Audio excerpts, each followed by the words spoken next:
The things you're going to need to determine what type of flat you have, why your tire is losing air.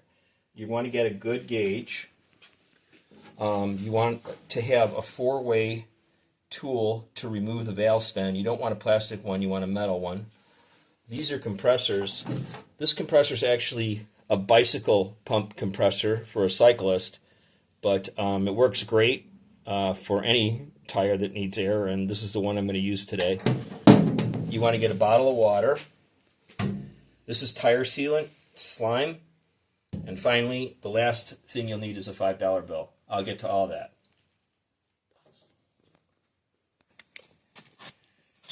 So if you open your driver's door, it'll tell you what the pressure of your tire should be. So sometimes the front and the rear are different. In this car, they're recommending 33 psi in the front and the rear. Okay, next what you want to do is you want to look for some tiny print on your tire, raised print that tells you what the maximum load is. And here it's 51 psi. So you do not want to put more than 50 pounds of pressure in your tire because it could explode, and that's dangerous. So for the tire on this particular car, the recommended load for driving is 33 psi, and the maximum for the tire is 50. Okay, so even though this is a golf cart tire, it's just the same as a regular automotive tire, and it's the one we're going to use to determine if we have a leak. So the first thing you want to do is you want to remove obviously the cap, and you want to turn your compressor on and fill your tire. And in your case, if you suspect you have a leak in your tire, there's probably a hole, probably a nail in the tire somewhere. So let's just put some air in this tire.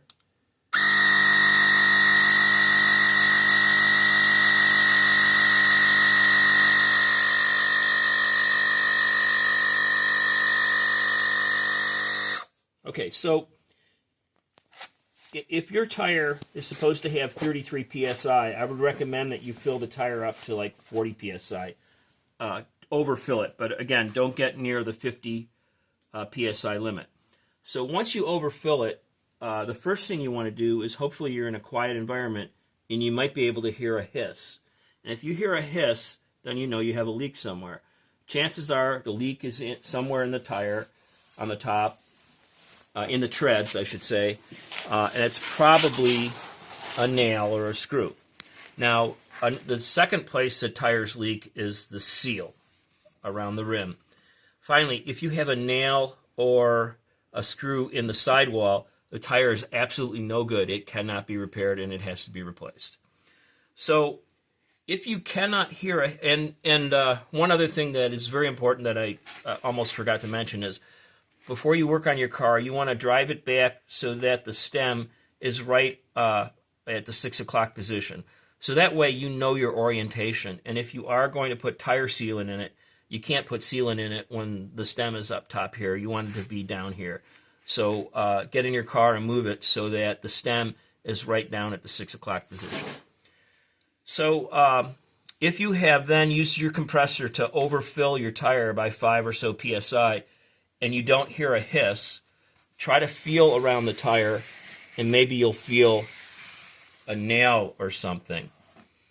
And it could be, there's chances are it could be underneath where we have the car rotated, but that's something we can do. If we know that we can do later, because we know the position of our tire right now is this position, and when we're done, if we still think there's a leak that we didn't find, we can roll the car back and inspect the part of the tire right by the stem. So again, if I didn't hear a hiss and I didn't feel any air, the next best thing to do is get a water bottle and start spraying water on your tire. And then you should hear a bubbling sound, a spitting sound, if you have a leak. Go. So if I have determined that I had a small hole from a nail or something like that, I would not recommend pulling it out. So what I'm going to do is I'm going to work on this tire, and I'm going to put tire sealant in the tire. What I'll do is I'll remove the valve stem with this 4-way tool.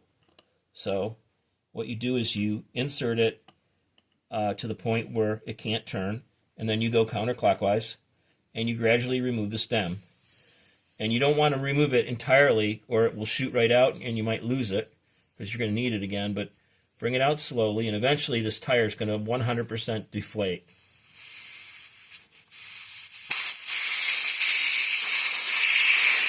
And again, we had to be careful that that didn't shoot out and we lose it.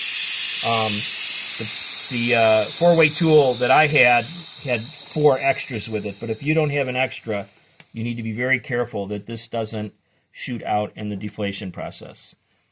Okay, so now what we're going to do is we're going to put Slime, which is a brand name for a tire sealant. You can get any type of tire sealant. And what we do here is we put the tube on, and we put it over the valve stem, if we can.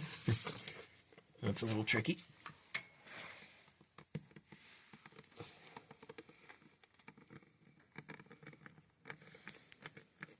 Okay, so I've got sufficiently over there, and you can see how difficult this would be if the stem was at the 12 o'clock position. So this is why you want the stem to be at the 6 o'clock position. So we're going to feed half of this into the valve stem. Okay, so I put some slime into the tire, and now I'm going to put my valve stem back in. And I'm going to go clockwise with my tool, my 4-way tool.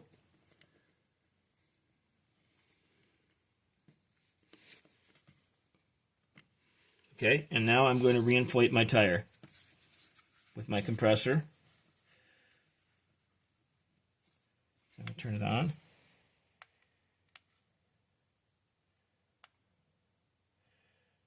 And this tells us that there's no pressure in the tire right now. It's 0 psi.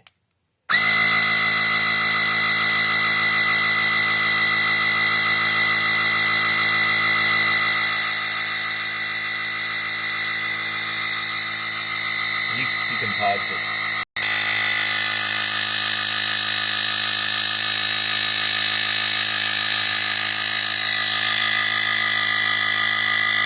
So right now there's only about 11 psi in the tire. I'm going to fill it to 20 in a bit.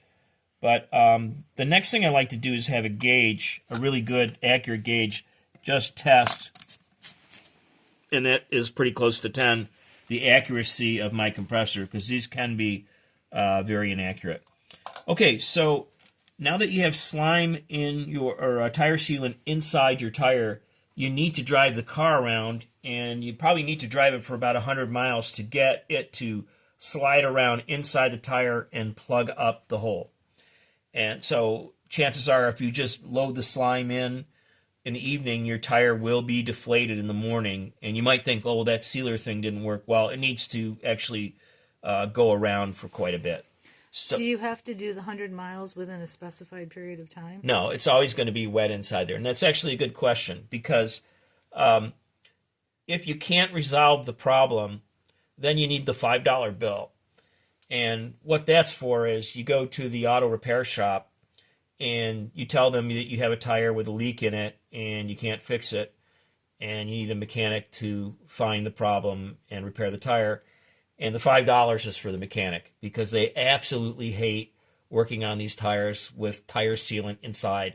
It's a really goopy mess for them, and it happens to them all the time, and they hate it. So you want to give your mechanic $5 in advance and give them a warning that there's tire sealant in there.